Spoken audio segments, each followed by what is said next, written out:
ادبنامہ .com کی interviews کا سلسلہ جو کہ آپ دیکھتے رہتے ہیں یوٹیوب چینل سے بھی اور ویب سائٹ سے بھی، آج ہمارے مہمان ہمارے بھائی، بہت خوبصورت شاعر، میرے بڑے بھائی بلکہ جواد شیخ، جن کا تعلق سرگودا سے ہی ہے. اور یہ ہماری خوش نصیبی ہے کہ جواد بھائی جب ملکوں کا دورہ کر کے واپس آتے ہیں تو سرگودا میں ہمیں زندگی کے امکان نظر آتے ہیں اور ان سے ملاقات ہو جاتی ہے. جواد بھائی آپ کو ویلکم. اچھا جواد بھائی، آپ نے تقریباً 10 سال ہو گئے ہیں ادبی منظرنامے میں آئے ہوئے.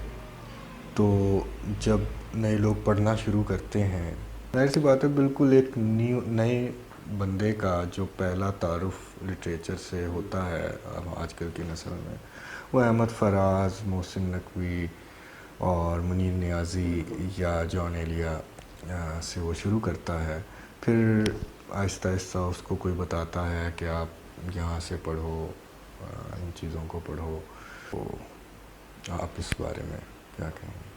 اچھا فیضان بھائی، یہ سوال اکثر کیا جاتا ہے کہ نوجوان نسل کو کنہیں پڑھنا چاہیے، اور یا آپ کے پسندیدہ شعراء کون سے ہیں نوجوان نسل کو بتانے کے لیے کہ کنہیں پڑھیں.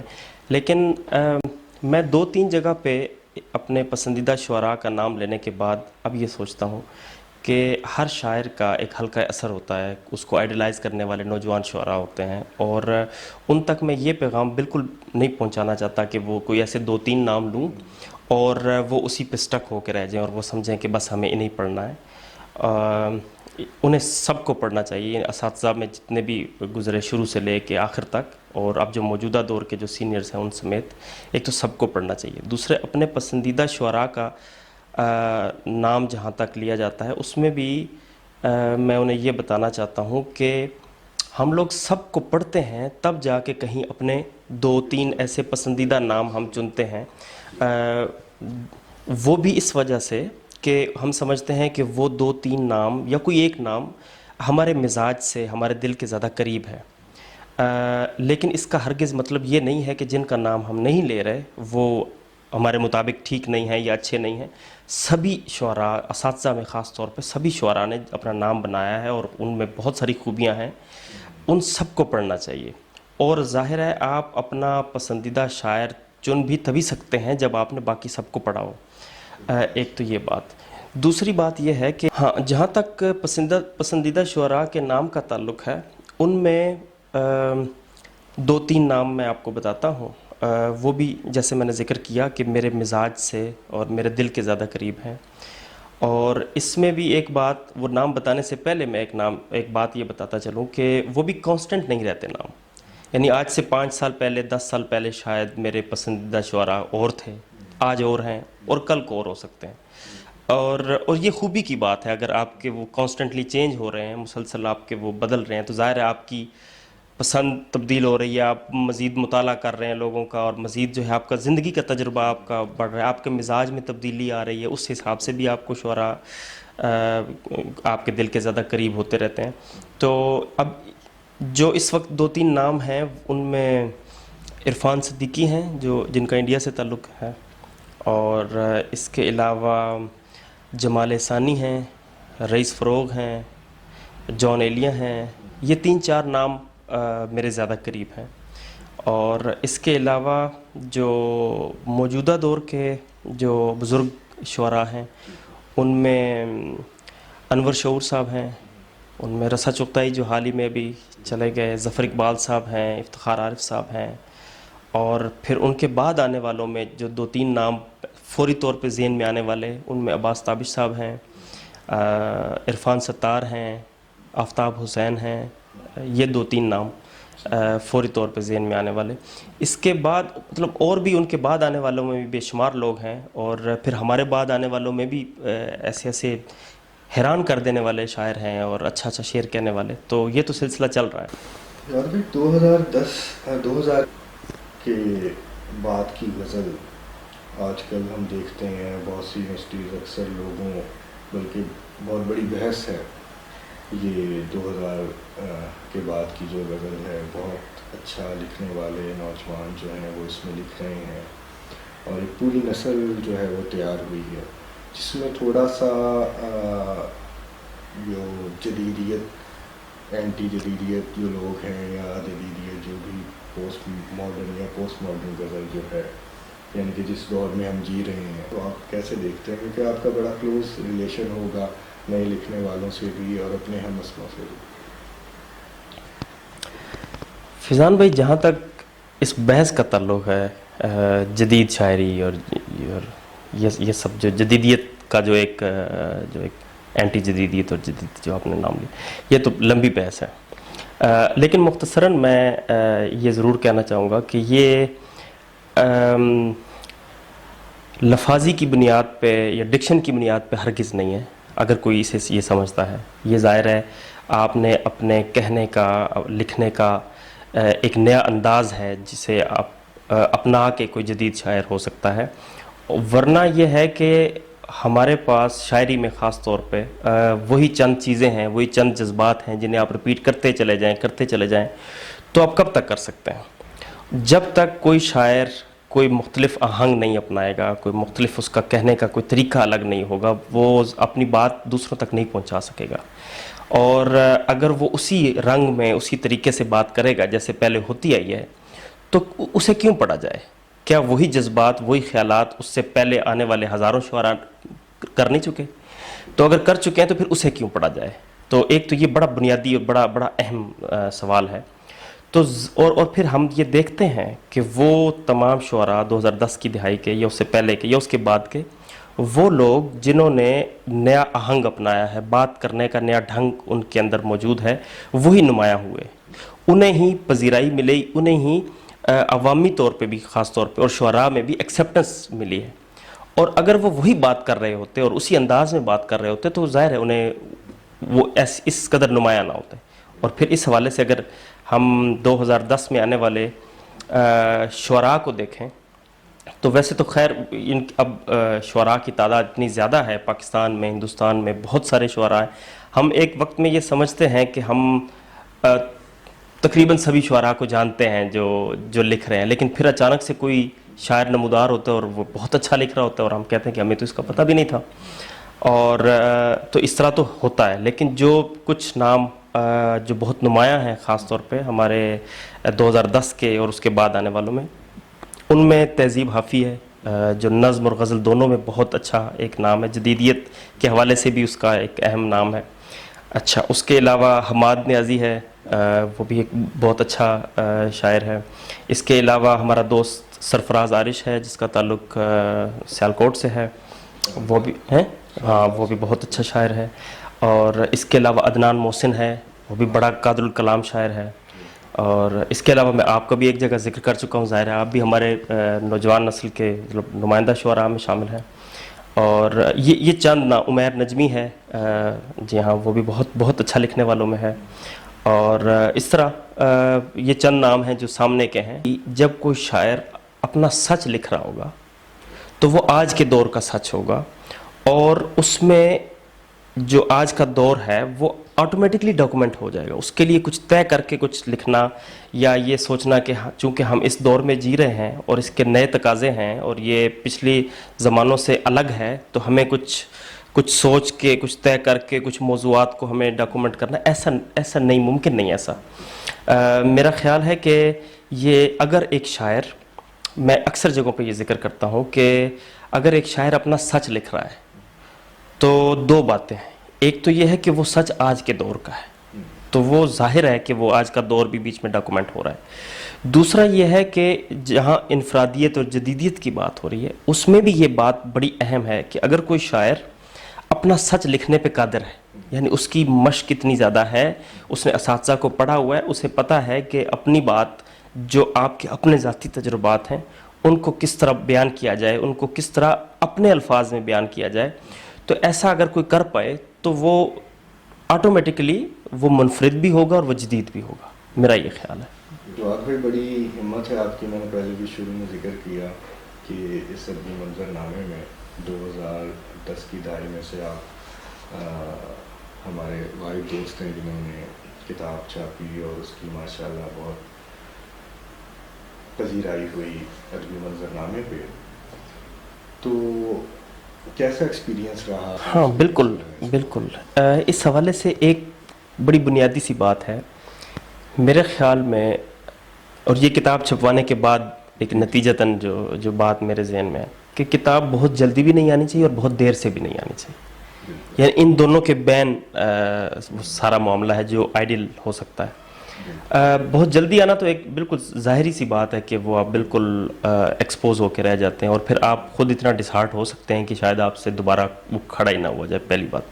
لیکن دیر سے چھپوانے کا بھی فائدہ نقصان یہ ہے کہ پھر آپ اپنے ہی کلام سے، چونکہ آپ کا مزاج بدل چکا ہوتا ہے، ٹھیک ہے، آپ کے وہ آئیڈیاز اور جو سب کچھ ہے وہ ایک بالکل مختلف آپ کی طبیعت ہو چکی ہوتی ہے، تو کچھ چیزوں سے آپ خود ہی بیزار ہونے لگ جاتے ہیں، ٹھیک ہے، تو اس طرح آپ اپنے آپ کو مکمل ڈاکومنٹ نہیں کر پاتے۔ تو میرا خیال ہے جب آپ کو لگے کہ یہ بہت جلدی بھی نہیں ہے اور بہت دیر بھی نہیں، تو اس وقت چھپوا لینی چاہیے، پہلی بات۔ دوسری بات یہ ہے کہ جہاں تک میرے ایکسپیرینس کی بات ہے تو وہ بہت اچھا ایکسپیرینس رہا۔ اب وہ دو حوالوں سے، ایک تو یہ ہے کہ ظاہر ہے جب میری کتاب 2015 کے آخر میں 16 کے شروع میں آئی تو اس وقت آلریڈی مجھے شاعری کرتے ہوئے 13-14 سال ہو چکے تھے، تو ایک تو یہ بات ہے۔ دوسرا یہ ہے کہ کتاب آنے کے بعد آپ کو اندازہ ہوتا ہے کہ آپ کس جگہ پہ کھڑے ہیں، خود کتاب کا معائنہ کر کے، خود کتاب کو دیکھ کے اور لوگوں کی آراء سے پھر ایک نئی سمت متعین کرنے میں آپ کو آسانی ہوتی ہے کہ اب اس کے بعد اب آپ کو کدھر جانا ہے۔ اس لیے میں تو لوگوں کو یہ مشورہ دیتا ہوں کہ بہت زیادہ دیر نہیں کرنی چاہیے کتاب کے آنے میں۔ اچھا، تو ایک تو یہ بات ہو گئی، یہ تو وہ ہے جو میرا خیال ہے، لیکن ظاہر ہے کوئی بھی بات ہم حتمی نہیں کر سکتے، یعنی کچھ ایسے بھی مثالیں دیکھنے میں آتی ہیں کہ جنہوں نے ساری زندگی کتاب نہیں چھپوائی، ایسے بھی مثالیں موجود ہیں۔ کچھ ایسے لوگ ہیں جنہوں نے 50-50 60-60 سال کی عمر میں ساری زندگی شاعری کرنے کے بعد کتاب چھپوائی، تو یہ ایکسیپشنز تو موجود ہیں۔ لیکن ایک جو آپ نے چونکہ میرا خیال پوچھا اور جو میرا ذاتی تجربہ تھا، اس حوالے سے میں دیکھتا ہوں کہ مناسب ترین بات یہی ہے کہ کتاب میں بہت زیادہ دیر بھی نہیں ہونی چاہیے اور بہت جلدی بھی نہیں چھپنی چاہیے۔ اچھا، میرے ذہن میں ایک الگ سے ایک بات تھی، وہ یہ تھی کہ مختلف لائبریریز میں جانا ہوتا ہے نا، جو لوگوں نے اپنی پرسنل لائبریریز بنائی ہوتی ہیں، تو ان میں بعض اوقات وہ دکھاتے ہیں کہ یہ دیکھیں یہ کتاب ہے جو اب نایاب ہو چکی ہے، جو 1800 میں چھپی تھی، اور وہ جب دیکھیں تو وہ واقعی، یعنی چاہے وہ شاعری کی ہے، چاہے وہ فلسفے کی، یہ کسی بھی موضوع پہ ہے، اتنی نایاب کتاب جس پہ ان کو اتنا فخر ہے، تو میں یہ سوچ کے حیران ہوتا ہوں کہ اگر یہ اتنی نایاب ہے اور اتنی قیمتی کتاب ہے تو وہ پبلش کیوں نہیں ہو رہی دوبارہ؟ مطلب چونکہ مجھے تو پبلشنگ کا تو اتنا اندازہ نہیں ہے، لیکن میں یہ سوچتا ہوں کہ اگر وہ اتنی نایاب اور اتنی اچھی کتاب، بے شمار کتابیں ہیں جو اتنی اچھی، تو ان کو دوبارہ چھاپا کیوں نہیں جاتا؟ تو اگر ایسا ہو تو ظاہر ہے نئے لکھنے والوں کے لیے خاص طور پہ ان کو بہت فائدہ ہو سکتا ہے۔ تو ہونا چاہیے ایسا، بالکل ہاں، کوئی ایسا ادارہ ہو جو مطلب نو پروفٹ نو لاس پہ بھی وہ کام کرے، لیکن یہ ہے کہ ہمارا بہت سارا کام محفوظ ہو جائے گا، اور کوئی ایسا ہو جو اعلان کرے کہ جہاں جہاں جس کے پاس بھی کوئی نایاب کتاب ہے اسے ہم ہدیہ دے دیں گے، یا اسے 20 کاپیز دے دیں گے، یا کچھ بھی ایسی کوئی بھی ان کو کوئی آفر دی جا سکتی ہے۔ یہ چیزیں محفوظ ہونی چاہیے۔ یعنی ابھی حال ہی میں جو کینیڈا، مجھے 2 لائبریریز دیکھنے کا اتفاق ہوا۔ ایک بزرگ شاعر ہیں ولی عالم شاہین، ان کے گھر میں ان کے لائبریری میں 16,000 کتابیں ہیں، ہاں، اور اس میں بے شمار کتابیں انہوں نے دکھائیں جو نایاب ہو چکی ہیں۔ اس کے بعد ٹورنٹو میں اشفاق حسین صاحب ہیں، انہوں نے اپنی لائبریری دکھائی، بہت خوبصورت لائبریری تھی، ان میں بھی کئی ایسی کتابیں ہیں جو نایاب ہو چکی ہیں۔ اب میں اس وقت یہ سوچ رہا تھا جب وہ مجھے دکھا رہے تھے کہ جب یہ بتاتے ہیں کہ یہ کتاب نایاب ہو چکی، تو میں یہ سوچتا ہوں کہ یہ نایاب کیوں ہے؟ اگر ایک کاپی آپ کے پاس پڑی ہے تو پھر وہ نایاب تو نہیں ہونی چاہیے۔ مطلب وہ کوئی ایسا ادارہ ہو جسے آپ بتا سکیں کہ بھائی یہ میرے پاس ایک نایاب کتاب موجود ہے، آپ اسے چھاپیں تاکہ ہمارا فائدہ ہو سکے۔ جہاں اتنی بے شمار غیر ضروری نئی کتابیں آ رہی ہیں تو وہاں وہ نایاب کتاب کیوں نہ آئے؟ ہاں، تو یہ بات ہے۔ تو جیسے ابھی بات کر رہے تھے جواب میں آپ کہ مختلف ملکوں میں آپ ماشاءاللہ رہے ہیں، اور وہاں کی جو ادبی کمیونٹی ہے اس کے ساتھ بھی آپ کا تعلق رہا ہے، تو آپ کیا سمجھتے ہیں اس حوالے سے، یعنی کہ کیسا ایکسپیرینس رہا؟ اچھا، یہ بڑا دلچسپ معاملہ ہے۔ مجھے کئی ممالک میں جانے کا اتفاق ہوا. ہر ملک کی جو ادبی فضا ہے وہ بالکل الگ ہے ایک دوسرے سے. کچھ ایسے ممالک ہیں جہاں اس کو بہت زیادہ سنجیدہ لیا جاتا ہے, اور اس کی ایک وجہ یہ بھی ہے کہ وہاں لکھنے والے خاص طور پہ لوگ بہت سنجیدہ ہیں اور نامور ہیں. تو کسی ایک اچھے یا کسی ایک بڑے شاعر کا بھی کسی جگہ پہ موجود ہونا وہ ایسی نعمت ہے کہ وہ اپنے آس پاس اور کئی لوگوں کو اکٹھا کر کے ایک سنجیدہ ادبی فضا قائم کرنے میں. لیکن بہت سارے ایسے ممالک ہیں جہاں اتنا سنجیدہ معاملہ تو نہیں ہے, لیکن یہ ہے کہ وہ غیر سنجیدگی بھی لوگوں کو ادب سے جوڑے ہوئے ہے کسی نہ کسی طرح, اپنے کلچر سے, اپنی زبان سے. تو میں اسے بھی نعمت سمجھتا ہوں. زیادہ تر ممالک کا حال یہی ہے, مطلب کچھ نئے لکھنے والے اور پھر کچھ لوگ ایسے ہیں جو سال ہا سال سے لکھتے چلے آ رہے ہیں, لیکن چونکہ وہ ایک تو وہاں کی مصروفیت کی وجہ سے کہہ لیں کہ وہ اتنا مطالعہ نہیں کر سکے, تو ان کا وہ معیار کے حوالے سے وہ اتنا بہتر نہیں ہے. لیکن یہ ہے کہ چونکہ وہاں پہ مشاعرے ہوتے رہتے ہیں, نشستیں چلتی رہتی ہیں, تنظیمیں بنی ہوئی ہیں, تو کسی نہ کسی طرح وہ جڑے ہوئے ہیں ادبی منظرنامے سے اور شاعری سے اور ادب سے. لیکن کچھ ممالک جن میں خاص طور پہ میں 2-3 ممالک ہیں جن میں کینیڈا سر فہرست ہے. میں سوچتا ہوں کہ پاکستان اور انڈیا کے بعد سب سے زیادہ اچھے شعراء اور سب سے نامور شعراء وہ کینیڈا میں موجود ہیں, اور وہاں کی جو فضا ہے وہ بہت سنجیدہ ہے. بلکہ میں اگر یوں کہوں تو غلط نہیں ہوگا کہ 2-3 نشستیں ایسی تھیں کہ مطلب میں نے سب کو کہا کہ میں نے ایسی نشستیں آج تک اٹینڈ نہیں کی. یعنی اتنے اچھے نام اور اتنا اچھا سننے والے لوگ, تو وہاں کی فضا تو بہت زیادہ امپریسو ہے. اس کے بعد امریکہ کا بھی یہی حال ہے, وہاں بھی بہت اچھے لکھنے والے لوگ ہیں, بڑے بڑے نامور شعراء ہیں. اور اس کے بعد انگلینڈ میں بھی بڑے بڑے نام رہے اور ابھی تک بھی مطلب اچھے. یعنی یہ 3 ممالک خاص طور پہ بہت سنجیدہ ادبی ان کا وہ ہے ماحول. لیکن اس کے علاوہ باقی جتنے بھی ہیں, جیسے ناروے میں بھی کچھ نہ کچھ ماحول ہے. ظاہر میں نے ادھر 10 سال گزارے, 2-3-4 اچھے لکھنے والے بھی ادھر موجود ہیں. اس کے علاوہ ہالینڈ میں ہم گئے, وہاں پہ بھی لکھنے والے لوگ موجود ہیں ہر جگہ پہ, ایک دو. تو یہ اچھا ہے. یعنی ان کی سب سے اچھی بات جو میں یہ سمجھتا ہوں وہ یہ ہے کہ عوام کو, جو عام لوگ جو بالکل ہمارے کلچر سے ہمارے لٹریچر سے ہٹ گئے ہیں, ان کو جوڑے ہوئے ساتھ. اب یورپ میں خاص طور پہ جب مشاعرے ہوتے ہیں تو لوگ اپنی فیملیز کو لے کے آتے ہیں, بچوں کو بھی لا رہے ہیں, اور اپنے جو ہے وہ بالکل ان کے وہ پہننے کے انداز بھی ایسے جیسے کسی فنکشن پہ, کسی شادی پہ جا رہے ہیں, لیکن یہ ہے کہ وہ کسی نہ کسی طرح جڑے ہوئے ہیں, اور یہ بڑی غنیمت ہے. ہاں بھائی, آپ نے ماشاء اللہ اتنے ملکوں کے اپنے منظرناموں کی بات کی. اس وقت ہم سرگودا شہر میں بیٹھے ہوئے ہیں. مجھے بھی یہاں پر آئے ہوئے تقریباً 2-2.5 سال ہو گئے ہیں واپس, جب میں دبئی سے واپس آیا. تو میں نے اپنے تئیں تو بہت کوشش کی ہے اس منظرنامے کو بہت سے پتھروں کو ہلانے کی, لیکن جو مسلسل جمود سرگودا کے ادبی منظرنامے پہ نظر آ رہا ہے. سرگودا یونیورسٹی کی بھی بات اگر ہم بیچ میں ایڈ کر دیں, یونیورسٹیز جو ہیں, سرگودا یونیورسٹی بہت بڑی یونیورسٹی ہے, بہت زیادہ تعداد ہے اس کی, اور بہت ٹیلنٹڈ اسٹوڈنٹس آتے ہیں یہاں پر. تو ان کی بھی کوئی مربوط سوسائٹی جو ہے, یعنی کہ جو کہ مسلسل نوجوانوں کے لیے کام کرے, اور جہاں پر یہ لوگ اکٹھے ہو کر بیٹھ سکیں اور ایک ماحول بنے جس سے نئے لکھنے والے نوجوان منظرنامے پر آئیں. آپ اس معاملے میں کیا رائے ہیں؟ دیکھیں فیضان بھائی, سرگودا پاکستان کا اہم ترین شہر ہے, اور ماضی میں بھی سرگودا سے بہت نامور شعراء ہو گزرے. یعنی ہم دیکھتے ہیں کہ ایون جمال احسانی کا بھی تعلق یہیں سے رہا. اس کے علاوہ بہت سارا عرصہ خورشید رضوی صاحب اور حمیدہ شاہین, یہ لوگ بھی یہاں سے رہے, اور بھی کئی نام ہیں.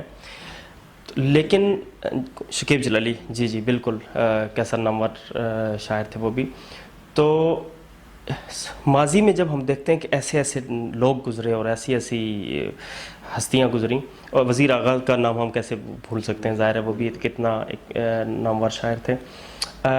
اب معاملہ یہ ہے کہ ایک تو کسی ایک شخص کی انفرادی کوشش سے ایسا ممکن نہیں ہے، مطلب کوئی ایک بندہ، چاہے جس طرح آپ بتا رہے ہیں کہ 2-3 سال آپ کو ہو گئے اور آپ نے اپنے تئیں کوشش بھی کی، ایک تو یہ بات ہے۔ دوسرا یہ ہے کہ اس کی سب سے زیادہ کوشش تو سرگودا یونیورسٹی کی طرف سے ہونی چاہیے تھی۔ اب وہاں کی انتظامیہ یا وہاں کے جو ڈین ہیں یا وہاں کے جو پرنسپل ہیں، یہ ان کے تھرو یہ معاملہ ہونا چاہیے تھا، ہونا چاہیے۔ لیکن اب میں تو نہیں جانتا کہ وہ خود کتنا شعور رکھتے ہیں اس حوالے سے، یا ان کو کتنا اس چیز کا احساس ہے، کیونکہ جو جتنے بڑے عہدے پہ موجود ہے اس کے پاس اتنے ہی زیادہ وسائل ہیں، اتنے ہی زیادہ اس کے پاس اختیارات ہیں، اور اتنے ہی بہتر انداز میں وہ کام کر سکتا ہے۔ لیکن اگر دیکھا جائے تو پچھلے کافی سالوں سے سرگودا کی طرف سے ایسا کچھ بھی دیکھنے کو نہیں ملا، یعنی کہیں کہیں کوئی ایک نوجوان شاعر وہ نظر آ جائے، کسی کا کوئی ایک شعر نظر آ جائے، لیکن جس طرح ہم باقی شہروں میں دیکھتے ہیں مختلف کالجز کی ادبی سوسائٹیز ہیں، اور ان میں سے بہت اچھے اچھے لوگ نکل رہے ہیں، ظاہر ہے۔ اچھا، اور پھر خاص طور پہ نوجوان شاعروں کو، نوجوان لکھنے والوں کو ایک ماحول چاہیے ہوتا ہے، ٹھیک، حوصلہ افزائی چاہیے ہوتی ہے، اور وہ حوصلہ افزائی ان کو دنوں میں آگے لے کے جاتی ہے۔ اور اب اس میں سب سے بنیادی ذمہ داری تو جی سی سرگودا کی ہے کہ وہاں کے جو ذمہ داران ہیں وہ اس پہ خاص طور پہ توجہ دیں۔ لیکن اس کے علاوہ ہم یہ دیکھتے ہیں کہ بہت سارے پرائیویٹ کالجز بھی ہیں، ان کی بھی کوئی سوسائٹی ایسے دیکھنے کو نہیں مل رہی، اور اگر کوئی ہے بھی تو وہ یعنی اس قابل نہیں ہے کہ وہ ابھی وہ ادبی منظرنامے پہ ہم ان کو دیکھ سکیں۔ یہ تو سوسائٹیز ہیں، ویسے جو ادبی منظرنامہ ہے اس کے بارے میں رائٹرز کلب ہے اور ایک حلقہ ارباب ذوق سرگودا ہے۔ ہاں جی، میں یہ جن 2 تنظیموں کی آپ نے بات کی، ظاہر میں ان سے واقف ہوں، ہمارے دوست ہی ہیں جو آس پاس جو یہ چلا رہے ہیں اور اچھا خاصا چلا رہے ہیں، لیکن ان کی اس طرف توجہ نہیں ہے یا اس طرف دلچسپی نہیں ہے کہ میں نے بھی جب وہ انویٹیشن وصول کی، اس میں دیکھتا ہوں کہ نوجوانوں کا نام کہیں نہیں ہے، نوجوانوں کی حوصلہ افزائی کرنے کا کوئی ان کے پاس پیٹرن موجود نہیں ہے۔ اور جب بھی کوئی وہ مہمانوں میں بھی جو میں نام دیکھتا ہوں، وہ سارے وہ کسی نہ کسی بزرگ کو انہوں نے بلایا ہوتا ہے، اور ظاہر ہے وہی لوگ اور وہی نام لے کے وہ چلے جا رہے ہیں۔ تو اگر وہ ادبی منظرنامے پہ وہ نمایاں ہونا چاہتے ہیں تو ان کو نوجوانوں کو خاص طور پہ آگے لانا چاہیے۔ اس حوالے سے مجھے اس چیز کی سمجھ نہیں آتی ہے کہ وہ ایسا کیوں کر رہے ہیں، کیونکہ ان کے پاس پاکستان کے دوسرے کئی شہروں کی اور کئی سوسائٹیز کی مثالیں موجود ہیں جو بہت کامیابی سے چل رہی ہیں، اور آپ نوجوانوں کو شامل کیے بغیر آپ کسی بھی سوسائٹی کو، کسی بھی تنظیم کو زندہ نہیں رکھ سکتے، ادب کو زندہ نہیں رکھ سکتے۔ تو اس لیے اس پہ ان کو کام کرنا چاہیے، اور اگر ابھی تک انہوں نے نہیں کیا تو یہ بھی بڑی افسوس کی بات ہے، کیونکہ ہم دیکھتے ہیں کہ سرگودا اتنا اہم شہر ہونے کے باوجود جب ادب کی بات آئے، جب شعر کی بات آئے تو وہ کہیں نظر نہیں آتا۔ دور کے علاقے اور پسماندہ ترین شہروں کے نام ہمیں، ہاں، شاعری کی وجہ سے ہم ایسے شہروں سے واقف ہوئے جن کا پہلے کبھی نام بھی نہیں سنا تھا، اور سرگودا اتنا مشہور شہر ہونے کے باوجود، اتنا بڑا شہر ہونے کے، یعنی سرگودا کا جب نام لیا جاتا ہے تو اس میں پھر آس پاس کے کئی گاؤں اور پھر چھوٹے چھوٹے شہر، ایون بھلوال اور یعنی ملک وال تک کے جو چھوٹے چھوٹے شہر ہیں، قصبے ہیں، گاؤں ہیں، وہ سب سرگودا میں لیے جاتے ہیں۔ تو اگر اتنا بڑا علاقہ ہونے کے باوجود ہم دیکھتے ہیں کہ اس پہ کوئی ایسا نمایاں کوئی نام نکل نہیں رہے، اور یہاں پہ ایکٹیویٹیز بھی نہیں ہیں، یہاں پہ کوئی ایسی بیٹھک بھی نہیں ہے، کوئی ایسے بزرگ لوگ بھی نہیں ہیں جن کے پاس کوئی نوجوان جا کے تو وہ اپنا آپ پیش کر سکے اور وہ رہنمائی حاصل کر سکے۔ تو ان سب چیزوں کی، یعنی کہ یہ کوئی ایک بات نہیں ہے، کوئی ایک چیز نہیں ہے، کوئی ایک معاملہ نہیں ہے، یہ بہت سارے معاملے ہیں جو سارے کے سارے سرگودا میں اکٹھے ہو گئے ہیں۔ ہاں، مطلب غیر سنجیدگی اوورآل سرگودا میں بہت زیادہ ہے۔ تو اب اس کا کس کو قصوروار ٹھہرایا جائے یہ تو کہنا مشکل ہے، لیکن ہمیں ہر طرح سے اس پہ وہ کام کرنا ہوگا، چاہے وہ یونیورسٹیز اور کالجز اور سکولز ہیں وہ اپنے تئیں کام کریں، جو یہاں پہ کچھ بزرگ ہستیاں ہیں ان کو بھی چاہیے کہ وہ خوش آمدید کہیں نوجوان لکھنے والوں کو، ان کی تربیت کریں جس حد تک ممکن ہے. یعنی 2 3 4 نام جو میرے ذہن میں آتے ہیں، مجھے اندازہ ہے کہ وہ ان کی اپنی دوستیاں، ان کے اپنے تعلقات ہی جہاں ہیں وہاں ہیں. نئے آنے والوں کو وہ اس طرح بغیر کسی لالچ کے، بے لوث ہو کے وہ ان کی رہنمائی کرنے کے ابھی تک وہ تیار نہیں ہیں. اور کوئی انفرادی طور پہ کوئی کام کرنا چاہے تو وہ اس کے لیے بہت مشکل ہے کہ وہ ایک آدمی سب کو لے کے چلے. یہ کوئی اکٹھا یہ سب کام اگر ہو تو یہ ممکن ہے. جو بات شاعرات جو ہیں منظر ناموں پہ بھی موجود ہیں، ان کو تو ہم دیکھتے ہیں اور وہ ایک عجیب و غریب سا نظر آتا ہے، خاص طور پہ فیس بک پہ. ہم لوگوں کو تو کوئی ایشو نہیں ہے، لیکن جو نوجوان لوگ ہیں یا جو اننون ہیں شاعری سے، وہ بہت زیادہ امپریس ہوتے ہیں ایسی چیزوں کے، بہت زیادہ لائکس یا کمنٹس، کیونکہ ان کی زیادہ تر والس کے اوپر تصویریں اور ان کے اوپر غزلیں لگی ہوتی ہیں اور 15 منٹ کے اندر جو ہیں وہ 500 1000 لائکس جو ہیں وہ پہنچ جاتے ہیں. تو آپ کا اس ایٹیچیوڈ پہ، ویسے تو کچھ فیس بک کا تو معیار ہی یہ بن چکا ہوا ہے اب کہ کمنٹس اور لائکس کی ایک ریس ہے. زین بھائی، آپ نے بڑا اہم سوال کیا ہے. میں اکثر اس بارے میں سوچتا ہوں کہ ایک بہت بڑا ادبی سرمایہ بلکہ ادبی خزانہ موجود ہے جسے صرف اور صرف ایک عورت، ایک خاتون شاعرہ، ایک شاعرہ ڈاکومنٹ کر سکتی ہے یا لکھ سکتی ہے. بہت سارے شعراء نے اپنی طرف سے عورت کو لکھنے کی کوشش کی ہے، اس کے جذبات کو لکھنے کی کوشش کی ہے، لیکن ظاہر ہے تجربے اور مشاہدے میں بہت بڑا فرق ہوتا ہے. جو کام عورت کر سکتی ہے، اپنے بارے میں جو کچھ عورت بیان کر سکتی ہے، وہ مرد اس کی طرف سے بیان نہیں کر سکتا. اور عورت کی طرف سے بہت کم لکھا گیا ہے، خاص طور پہ اردو شاعری میں بہت کم لکھا گیا. اچھا، اس میں اور بہت سارے عوامل کے ساتھ ساتھ اس غیر سنجیدگی بھی بہت نمایاں ہے. اب 2 طرح کے معاملات ہیں. ایک تو یہ ہے کہ کچھ وہ خواتین ہیں، ابھی ہم جینین لوگوں کی بات کر رہے ہیں.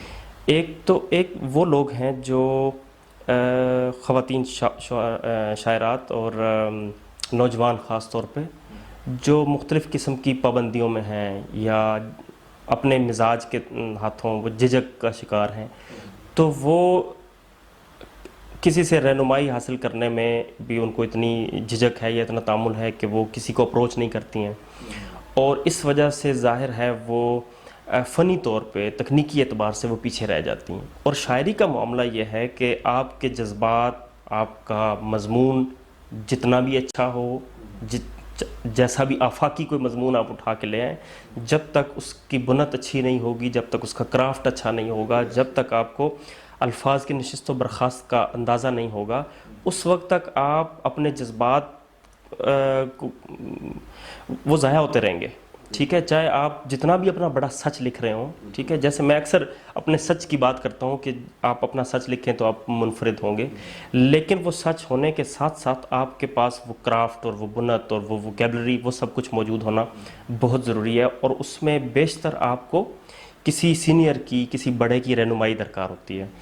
اور ظاہر ہے بہت ساری شاعرات ایسی ہیں جو اپروچ نہیں کر پاتی ہیں، نہیں کرتی ہیں یا نہیں کر پاتی ہیں. ایک تو ان کا معاملہ ہے. دوسری وہ ہے جو کرنا ہی نہیں چاہتی، جو مطلب اتنے اوور کانفیڈنس کا شکار ہیں، جو یہ سمجھتی ہیں کہ ہم نے جو لکھ لیا ہے وہ سند ہے اور ہمیں اب کسی کی ضرورت نہیں. تو اس حوالے سے وہ پھر یہ کرتی ہیں کہ اپنی تصاویر لگا کے وہ پوسٹ کر رہی ہیں. تو ایک وہ پورا ایک گروپ ہے جو اس طرح کے وہ دیکھتے ہیں ایکٹیو ہیں. اور چونکہ ان کا معیار ہی وہ کومنٹس اور لائکس اور اس طرح کر کے وہ بن چکا ہے، تو ان کو تو ضرورت ہی محسوس نہیں ہوتی. اب معاملہ یہ ہے کہ اگر ان دونوں کے بین رہ کے کوئی کام کر سکتا ہے، جس سے جو اپنے سینئرز کو اپروچ بھی کر سکتا ہو، جو اپنی فیملی اور اپنے معاشرے کے پریشر کو بھی برداشت کر سکتا ہو، اور وہ برداشت کرنا بھی اس سنجیدگی کے ساتھ کہ ان کو سمجھا کے ان کو ساتھ لے کے چلے. جن لوگوں کی مثالیں ہمارے ذہن میں ہیں، جن شاعرات کی، تو وہ اگر چلی ہیں تو انہوں نے نام کمایا ہے اور انہوں نے اس ادب میں اضافہ کیا ہے جو خاص طور پہ جو صرف خواتین کی طرف سے ہمیں درکار ہے. جیسے اب پروین شاکر کے بعد اب جو نام ہمارے سامنے آتے ہیں ان میں نوشی گیلانی ہیں یا نسیم سید ہیں، وہاں پہ شاہدہ حسن ہیں، ٹھیک ہے، اس طرح کر کے نوجوان لوگوں میں فریحہ نقوی ہے، اور اس کے بعد کوئی نیلوفر افضل ہیں، ہاں، اس طرح کر کے 2-3 نام ہمارے سامنے آتے ہیں جنہوں نے نہ صرف یہ کہ اس پریشر کو بھی برداشت کیا، بلکہ اپنی تربیت کے حوالے سے بھی انہوں نے کوئی کسر نہیں چھوڑی جہاں تک ایک وہ کر سکتا ہے۔ تو اب یہ جو چیز ہے، میں یہ سمجھتا ہوں کہ خواتین کو، شاعرات کو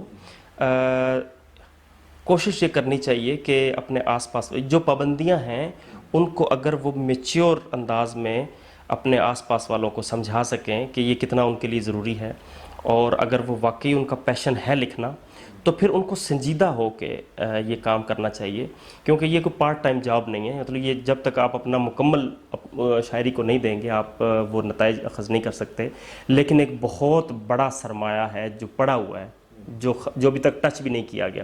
آپ دیکھیں نا، ہزاروں شاعر ہیں، مطلب میلز کی بات کر رہا ہوں، وہ اپنے آپ کو ڈاکومنٹ کر رہے ہیں، ان کا ایک ایک جذبہ، ان کی ایک ایک احساس جو بھی ان کا ہے وہ ڈاکومنٹ ہو رہا ہے۔ ہاں، اب یہ ہے کہ انسانی سطح پہ تو چلو وہ کر رہے ہیں، وہ خواتین کی بھی کمی کو پورا کر رہے ہیں، لیکن جو بہت پرسنل ہیں خواتین کی، وہ صرف خواتین کر سکتی ہیں، اور ان میں 2 3 4 5 نام کچھ بھی نہیں کر سکتے۔ یعنی بہت بے شمار خواتین آئیں اور وہ اپنا کام کریں اس سنجیدگی کے ساتھ، تو ممکن ہے کہ وہ کچھ نہ کچھ اس کمی کو پورا کر سکیں۔ تو یہ ظاہر ہے، یہ اردو شاعری میں خاص طور پہ اس چیز کی بہت کمی موجود ہے۔ اچھی بحث کا آغاز ہوا ہے، خاص کر یہ جو ابھی آپ نے خواتین کے سلسلے میں بات کی ہے، میں بھی سوچتا تھا کہ جو خواتین ہیں وہ مقابلہ اس طرح سے نہیں کر پاتی، لیکن آپ نے جو اس میں ٹیکنیکل بات بتائی ہے، ان کی جھجک یا ان کو درپیش جو مسائل ہیں اس کو سامنے رکھ کے دیکھا جائے تو ایسا ہی کچھ منظر سامنے آتا ہے۔ ہماری سوسائٹیز وغیرہ جو یونیورسٹیز وغیرہ میں ہیں، وہاں پر تو نوجوان لڑکیوں کو بھرپور موقع ملتا ہے، جس میں سے میرے زمانے کی ایک ارم گل بشیر اور آج کل نیلوفر جو وہ نام نکلے ہیں 2، لیکن جو سوسائٹیز میں نہیں ہے یا یونیورسٹیز میں، جی بالکل، بلکہ یونیورسٹیز میں بھی یہ 3 یونیورسٹیز ہی ہیں جن میں اوریجنلی سوسائٹی اپنی روایت کے ساتھ چل رہی ہے، یو ٹی لاہور یا یونیورسٹی آف گجرات ہے یا ایگریکلچر ہے، تو یہاں پر تو شاید انہیں موقع ملتا ہو، باقی جگہوں پر برے ہی حالات ہیں۔ فہد بھائی، بہت شاندار گفتگو رہی، اور میں دعوت دوں گا کہ آپ ہمیں جو سامعین ہیں ان کو اپنی تخلیقات، اپنی غزلیں جو ہیں وہ سنائیں، اور تاکہ اس محفل میں جو ہے وہ کی شان بڑھے۔ مولا کسی کو ایسا مقدر نہ دیجیو، مولا کسی کو ایسا مقدر نہ دیجیو، دلبر نہیں تو پھر کوئی دیگر نہ دیجیو، اپنے سوال سہل نہ لگنے لگے اسے، آتے بھی ہوں جواب تو فرفر نہ دیجیو، چادر وہ دیجیو اسے جس پر شکن نہ آئے، جس پر شکن نہ آئے وہ بستر نہ دیجیو، بکھراؤ کچھ نہیں بھی سمٹتے میرے عزیز، اپنے کسی خیال کو پے کر نہ دیجیو، یا دل سے ترک کیجیو دستار کا خیال، یا اس معاملے میں کبھی سر نہ دیجیو، کہیو کہ تو نے خوب بنائی ہے کائنات، لیکن اسے لکھائی کے نمبر نہ دیجیو، معیار سے سوا یہاں رفتار چاہیے، جواد اس کو آخری اوور نہ دیجیو۔ بہت شکریہ، شکریہ۔ ایک غزل ہے کہ چلو ہوتے کوئی 2 4 یہاں، چلو ہوتے کوئی 2 4 یہاں، شہر کا شہر ہے فنکار یہاں، برف سی جم گئی حیرانی پر، حرف کو لگ گیا زنگار یہاں، کوئی سوتا نہیں ڈر کے مارے، کوئی ہوتا نہیں بیدار یہاں، کس نے یہ گرد اڑائی ہوئی ہے؟ کون ہے قافلہ سالار یہاں؟ کس نے یہ گرد اڑائی ہوئی ہے؟ کون ہے قافلہ سالار یہاں؟ کیوں نکالی نہ گئی بات سے بات؟ کھینچ کیوں لی گئی تلوار یہاں؟ تم بھی ہو جاؤ گے اچھے جواد، کون ہوتا نہیں بیمار یہاں؟ شکریہ۔ اس کے علاوہ ایک غزل ہے کہ تو کیا ایک ہمارے لیے ہی محبت نیا تجربہ ہے؟ تو کیا ایک ہمارے لیے ہی محبت نیا تجربہ ہے؟ جسے پوچھئے وہ کہے گا کہ جی ہاں بڑا تجربہ ہے۔ سمجھ میں نہ آئے تو میری خاموشی کو دل پر نہ لینا، کہ یہ عقل والوں کی دانش سے ماورا تجربہ ہے۔ مگر ہم مصر تھے کہ ہم نے کتابیں بہت پڑھ رکھی ہیں، بڑوں نے کہا بھی کہ دیکھو میاں تجربہ تجربہ ہے۔ کٹھن تو بہت ہے مگر دل کے رشتوں کو آزاد چھوڑو، توقع نہ باندھو کہ یہ ایک اذیت بھرا تجربہ ہے۔ وہ اپنی جگہ خوشگماں تھی کہ دائم ہے پہلی محبت، میں اپنے تئیں مطمئن تھا کہ یہ دوسرا تجربہ ہے۔ کسی اور کے تجربے سے کوئی فائدہ کیا اٹھائیں، محبت میں ہر تجربہ ہی الگ طرح کا تجربہ ہے۔ شکریہ۔ غزل ہے کہ عرض علم بطرز تماشا بھی چاہیے، دنیا کو حال ہی نہیں حلیہ بھی چاہیے۔ اے دل کسی بھی طرح مجھے دستیاب کر، جتنا بھی چاہیے اسے جیسا بھی چاہیے۔ دکھ ایسا چاہیے کہ مسلسل رہے مجھے، اور اس کے ساتھ ساتھ انوکھا بھی چاہیے۔ ایک زخم مجھ کو چاہیے میرے مزاج کا، یعنی ہرا بھی چاہیے گہرا بھی چاہیے۔ ایک ایسا وصف چاہیے جو صرف مجھ میں ہو، اور اس میں پھر مجھے ید طولا بھی چاہیے۔ رب سخن مجھے تیری یکتائی کی قسم، اب کوئی سن کے بولنے والا بھی چاہیے۔ کیا ہے جو ہو گیا ہوں میں تھوڑا بہت خراب، تھوڑا بہت خراب تو ہونا بھی چاہیے۔ ہنسنے کو صرف ہونٹ ہی کافی نہیں رہے، جواد شیخ اب تو کلیجہ بھی چاہیے۔ ایک غزل ہے کہ داد تو بعد میں کمائیں گے، پہلے ہم سوچنا سکھائیں گے۔ داد تو بعد میں کمائیں گے، پہلے ہم سوچنا سکھائیں گے۔ میں کہیں جا نہیں رہا لیکن آپ کیا میرے ساتھ آئیں گے؟ کوئی کھڑکی کھلے گی رات گئے، کئی اپنی مراد پائیں گے۔ کھل کے رونے پہ اختیار نہیں، ہم کوئی جشن کیا منائیں گے؟ کھل کے رونے پہ اختیار نہیں، ہم کوئی جشن کیا منائیں گے؟ ہمیں اپنی تلاش میں مت بھیج، کھڑی فصلیں اجاڑ آئیں گے۔ بہت شکریہ، بہت شکریہ۔ ایک غزل سناتا ہوں آپ کو کہ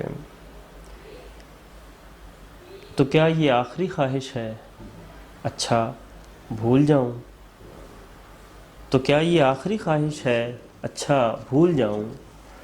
جہاں بھی جو بھی ہے تیرے علاوہ بھول جاؤں؟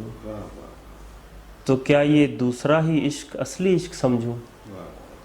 تو پہلا تجربے کی ذیل میں تھا بھول جاؤں؟ تو کیا اتنا ہی آسان ہے کسی کو بھول جانا کہ بس باتوں ہی باتوں میں بھلاتا بھول جاؤں؟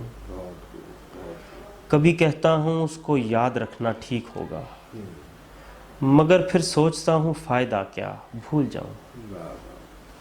یہ کوئی قتل تھوڑی ہے کہ بات آئی گئی ہو، میں اور اپنا نظر انداز ہونا بھول جاؤں.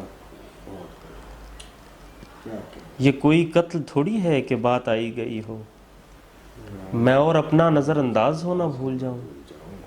ہیں اتنی جزیات اس سانحے کی پوچھئے مت. ہیں اتنی جزیات اس سانحے کی پوچھئے مت. میں کیا کیا یاد رکھوں اور کیا کیا بھول جاؤں. کوئی کب تک کسی کی بے وفائی یاد رکھے. بہت ممکن ہے میں بھی رفتہ رفتہ بھول جاؤں. تو کیا یہ کہہ کے خود کو مطمئن کر لو گے جواد کہ وہ ہے بھی اسی لائق لہٰذا بھول جاؤں. بہت شکریہ.